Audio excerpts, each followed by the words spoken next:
বিয়ের ২১ দিনের মাথায় আমি আমার স্বামীকে হাতে নাতে ধরি তার নিজের বড় ভাবির সাথে। এটা দেখার পর এক মুহূর্তের জন্য ওইখানে থাকতে ইচ্ছে করছিল না। ব্যাপারটা শুধুমাত্র আমার শ্বশুর শাশুড়িকে জানিয়ে আমি আমার বাবার বাড়িতে চলে যাই। এটা দেখার পর আমার মাও তো অবাক হয়ে গেছিল, কারণ সাথে আমার স্বামী ছিল না। যার পরে আমার মা বাবা আমাকে বারবারই জিজ্ঞাসা করছিল, কি হয়েছে, কেউ কি তোকে কিছু বলেছে, কোনো কিছু হয়েছে, জামাইয়ের সাথে কিছু হয়েছে, আমাদেরকে বলো। এটা আমি কিভাবে বলবো, আমার মুখ দিয়ে বের হচ্ছিল না কথাটা। তো আমি তখন বলেছিলাম না, কিছুই হয়নি।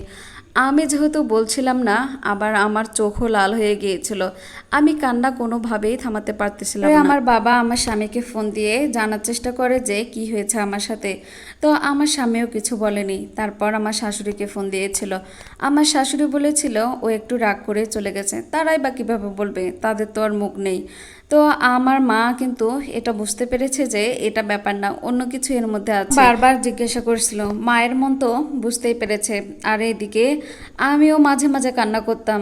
ঠিক 3 দিন পরে আমি মাকে ঘটনাটা বললাম।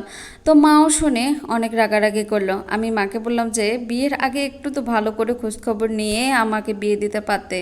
এর জন্য মাও নিজেও নিজেকে অপরাধী মনে করতেছে। মাকে বললাম যে এই কথাটা আর কাউকে বলো না। মা আবার বাবাকেও এই কথাটা বলেনি। বিয়ের আগের একটা কথা বারবারই মনে পড়তেছে।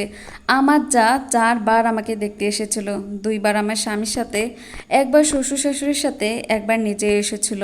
এই কয়বারে সে আমাকে 1000বার অনেক রকমের প্রশ্ন করেছিল। আমার যা যখন আমার শ্বশুর শাশুড়ির সাথে এসেছিল, তখন আমার শ্বশুর শাশুড়ি একবারের জন্য আমাকে কোনো কিছু প্রশ্ন করেনি। এদিকে আমার যা সব কিছুই জিজ্ঞাসা করছিল, আমি রান্না করতে পারি কিনা, এটা ওটা সেটা, নানান ধরনের প্রশ্ন। এটা শুনে কিন্তু আমার তখন একটু খারাপই লাগছিল।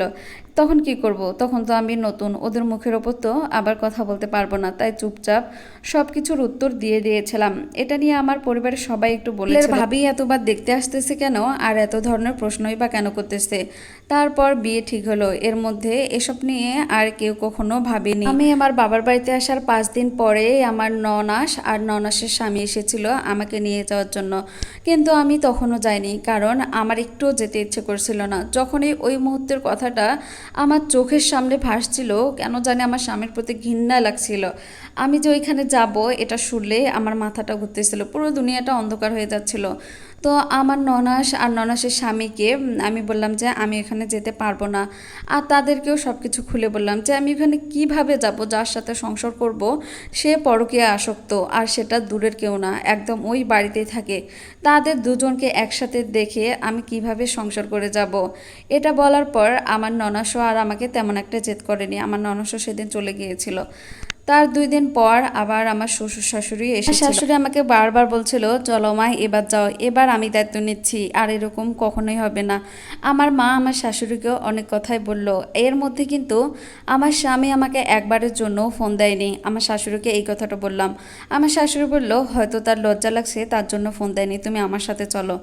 তো আমি যেতেই চাচ্ছিলাম না। হঠাৎ করে আমার শাশুড়ি আমার হাতটা ধরে বলল যে চলো মা, আমাদেরকে খালি হাতে ফিরিয়ে দিও না।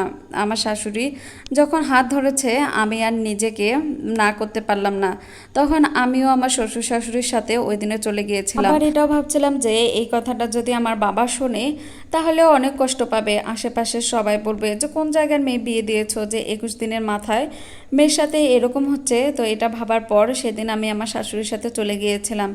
গিয়েও ওদের মধ্যে সেই নোংরামি চলছিলই, মানে সেরকমটা না চললেও তাদের মধ্যে হাসাহাসি দুষ্টুমি এগুলো চলছিল। এটা দেখেও আমি না দেখার ভান করছিলাম। আমার ভাসুর থাকে বিদেশে, সে 8 বছর যাবৎ বিদেশেই আছে। আমার ভাসুর একটু সহজ সরল আর বউ ভক্ত, বউ যেটাই বলে সেটাই। এ ব্যাপারে আমার শাশুড়ি নাকি আমার ভাসুরকে বলেছিল, উল্টো আমার যা এমন এমন কথা বলেছে যে আমার ভাসুরি পরে আমার শ্বশুর শাশুড়িকে দোষারোপ করছিল। তারা মিথ্যা বদনাম ছড়াচ্ছে। আর আমার যা ছিল একদম অভিনয় দিয়ে সেরা। কোনো কিছু হলে স্বামীর কাছে কান্না করে করে বলতো, আর আমার ভাসুর সেটাই বিশ্বাস করে নিত। আমি আমার স্বামীর সাথে যখনই একটু বেশি সময় ধরে কথা বলতাম, তখনই আমার যা আমার স্বামীকে ডেকে বলতো এটা নিয়ে ওটা নিয়ে। যেহেতু আমার ভাসুর দেশে থাকে না, তার জন্য আমার স্বামীকে দিয়েই সব কিছুই আনায়। এটা আবার সবাই পজিটিভভাবে দেখে, কিন্তু এই ব্যাপারটাও আমার কাছে অনেক খারাপ লাগতো। আমার শাশুড়ি তো আমাকে অনেকভাবে বোঝাতো যে এবার একটা বাচ্চা নেই, হয়তো বা ছেলে মেয়ে হলে একটু ভালো হবে। তো আমি আমার শাশুড়ির কথাটা মনে রেখেছিলাম। আমার স্বামী কয়েকদিন আমার সাথে ভালো ব্যবহার করলে সেটা আমার জায়ের চোখে লেগে যায়। তখনই কোনো না কোনো উপায়ে আমার সাথে আমার স্বামীর ঝগড়া লাগিয়ে আমার স্বামীকে আলাদা করে নেয়। এই দিনগুলোর কথা মনে পড়লে অঝরে চোখ দিয়ে পানি বের হয়। কত কষ্টের দিনগুলো ছিল, এগুলো চোখে দেখার মতো ছিল না। আমার স্বামী যখন এই টেবিলে ভাত খেতে বসতো, আমার যাও সেই সময়টা তার সাথে ভাত খেতে বসতো, খেতে বসে অনেক কথাই বলতো। এগুলো যে নিজের স্বামীর কুকর্ম চোখে দেখতে হবে তা আমি ভাবতে পারি। এর মধ্যে আমি কনসেপ্ট হয়ে আমিও ভাবতাম যদি আমার সন্তান হয় সে হয়তো একটু আমাকে বুঝবে, আমার সন্তানকে বুঝবে। এর মধ্যে কিন্তু আমার যখন কনসেপ্টের 4 মাস চলে তখনও আমি আমার স্বামীকে আমার বড় চায়ের সাথে ধরেছি, একদম খোলামেলা অবস্থায়, যেটা মুখে প্রকাশ করতে পারবো না। এই কথাটা আমি আমার মা বাবাকে বলতে চেয়েও বলতে পারিনি, কারণ তখন তো তার বাচ্চা আমার পেটে ছিল। এই কথাটা শুনলে হয়তো আমার মা বাবা এক মুহূর্তের জন্য আমাকে এখানে রাখবে না। তখন আমি আমার শাশুড়িকে বললাম, আমার ননাসের স্বামীকে এই ব্যাপারে জানিয়েছিলাম, তারা এসেছিল। আমার স্বামী আর তার ভাবিকে অনেকভাবে বোঝানোর চেষ্টা করেছিল, এমনকি আমার ননাস আমার স্বামীকেও মেরেছিল। তারপর ওরা দুজনে বলছিল যে এরপর থেকে আর কখনোই এরকমটা করবে না। সেদিনের মতো আমি আর কিছুই বলিনি। আমার বেবি ডেলিভারির হওয়ার 2 মাস আগে আমার স্বামী বলতেছে সে নাকি বিদেশে যাবে, এখানে থাকলে সে হয়তো ভালো হতে পারবে না। তো আমিও এই ব্যাপারে রাজি ছিলাম। কেন জানি না আমার যাও এই ব্যাপারটাতে বেশি আগ্রহী ছিল তাকে বিদেশে পাঠানোর জন্য, তো বা আমার স্বামীর থেকে আমাকে অনেকটা দূরে রাখার জন্য। কিন্তু এটা ব্যাপার না, তারপরেও তার সাথে যে এরকম আমার স্বামী কুকর্ম করবে এটা যে আর দেখতে হবে না বা শুনতে হবে না, তার জন্য আমিও রাজি হয়েছিলাম। এরপর ওর ভিসা হলো, সে বিদেশেও চলে গেল। বিদেশে যাওয়ার কয়েকদিন পরে আমি আমার শাশুড়িকে বলে আমার বাবার বাড়িতে চলে যাই। আমার শ্বশুর শাশুড়ি কিন্তু খুবই ভালো ছিল, আমাকে প্রতিটা ব্যাপারে অনেক সাপোর্ট করেছিল। তাদের জন্য হয়তো বা আমি সংসারটা ভাঙতে যেয়েও আর ভাঙতে পারিনি, তাদের অনুরোধের কাছেই আমি হেরে গিয়েছিলাম। বাবার বাড়িতে যাওয়ার পর আর আমার শ্বশুর বাড়িতে আসেনি, ওইখানে আমার একটা মেয়ে সন্তান হয়। তো আমার স্বামী মাঝে মাঝে একটু কথা বললেও যেদিন আমার মেয়েটা হয়েছিল সেদিন সারা রাত আমাদের দুজনের খোঁজখবর নিয়েছিল। তখন মনে হয়েছিল যে পৃথিবীর সব সুখ মনে হয় আমি পেয়ে গেছি।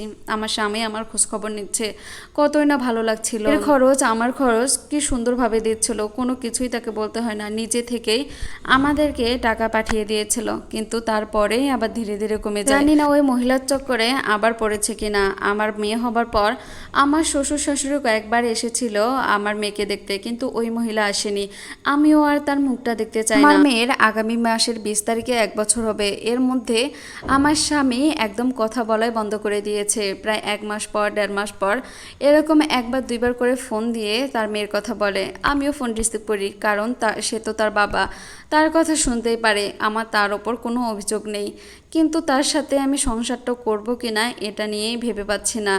এদিকে যদি সংসার ভাঙার চিন্তা করি তাহলে আমার মেয়ের কথাটাই বারবার মনে পড়ে। আবার এভাবে সংসার টানাটানি করেও চলছিল না, কারণ সে আমাদের আর কোনো খোঁজ খবরই রাখে না। হয়তো বা ওই মহিলা আমাদের সাথে কথা বলতে নিষেধ করেছে। আর ওই মহিলার জন্য আমি আমার শ্বশুর বাড়িতেও যাই না, কারণ ওর মুখটা দেখলেই আমার সব কিছু যেন চোখের সামনে ভেসে ওঠে। তখন আমার স্বামীর প্রতি আরও আমার ঘৃণাটা বেড়ে যায়। এর জন্য আমি যাই না ওই বাড়িতে। যতদিন ওই মহিলা থাকবে আমি ওই বাড়িতে যাব না। আমি যে তাকে ডিভোর্স দিব এই সিদ্ধান্তটাও নিতে পারি না আমার মেয়ের জন্য। কি করব কিছুই বুঝতে পারতেছি না। সবাই একটা ভালো পরামর্শ দিয়ে বলবেন যে এখন আমার কি করা উচিত। একটা মেয়ের জীবন কিভাবে নষ্ট করে দিতে পারে। এরাই হচ্ছে মেয়েদের বড় শত্রু।